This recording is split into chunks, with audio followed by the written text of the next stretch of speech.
Vendredi société. Afin d'être prêts le jour J, de nombreux candidats au BEPC intensifient leurs efforts. Hakim, jeune élève de 14 ans dans la commune d'Abomey-Calavi, est l'un d'eux. Il se prépare avec détermination malgré les obstacles. Fleur Olive Ousougoué l'a suivi pour nous.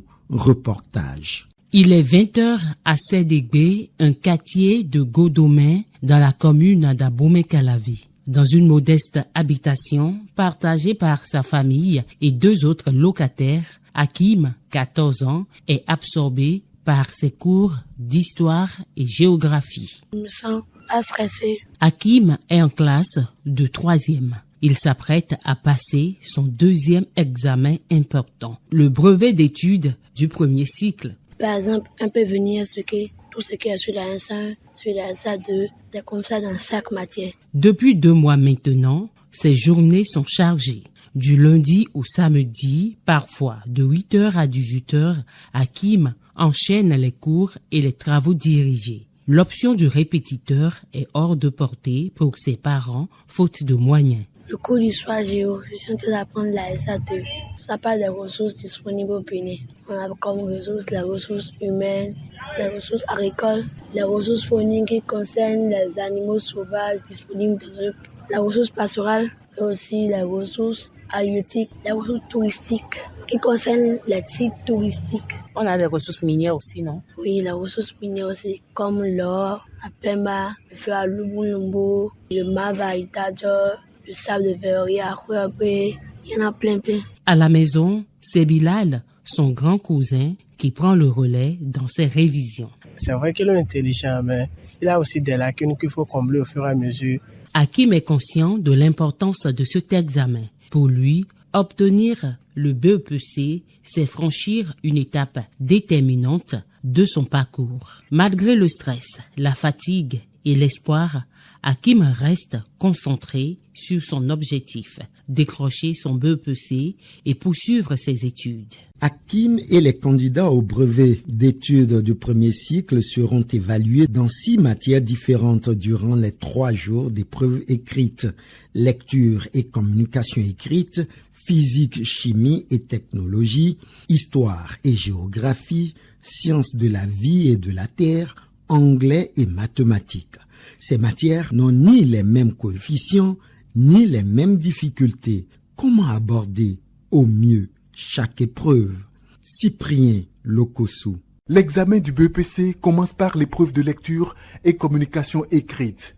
Pour une préparation efficace, les enseignants recommandent aux candidats de s'exercer avec des sujets d'examen antérieurs ou des devoirs. Face à l'épreuve, une lecture attentive et approfondie est essentielle, selon Fidel Benou-Poronvo, professeur de français au CEG Djegangpevi à Porto Novo. Une première lecture globale permet de saisir le thème, le cadre, les personnages et l'ambiance du texte. Une seconde lecture plus approfondie est nécessaire pour relever les éléments importants, les actions, les sentiments, l'opinion, les pointeurs logiques, mots-clés.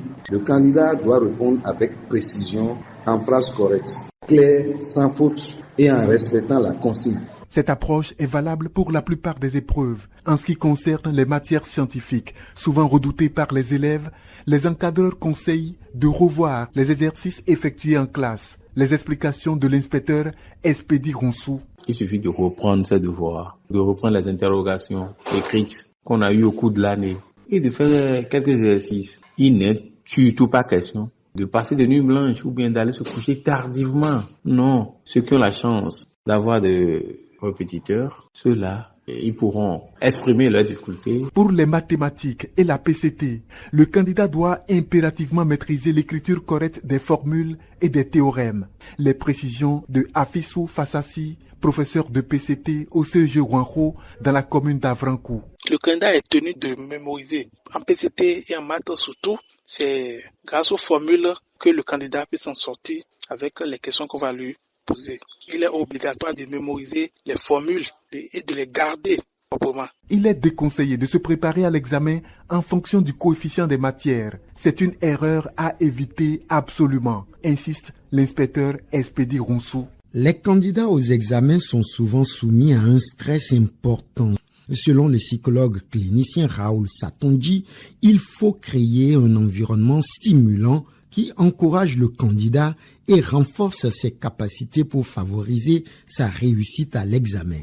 Alors, sur le plan psychologique, les parents doivent encadrer le candidat de sorte que le candidat soit dans un environnement gagnant, un environnement de confiance, un environnement qui met le candidat dans une disposition où il ne doute point de ses capacités étant donné qu'il a déjà fait suffisamment d'efforts au cours de l'année. Et donc, l'environnement psychologique doit être fait de bonnes paroles, de paroles motivantes. Et quand l'enfant doute, il faut pouvoir lui expliquer et donner des exemples autour de lui pour lui montrer que l'épreuve qu'il va composer n'est pas une situation nouvelle, que si les gens dans son environnement l'ont déjà réussi, c'est que lui également peut le réussir. La réussite au BEPC ne dépend pas seulement de la maîtrise des connaissances académiques, mais aussi d'une bonne organisation, d'un accompagnement solide et d'une force mentale à toute épreuve.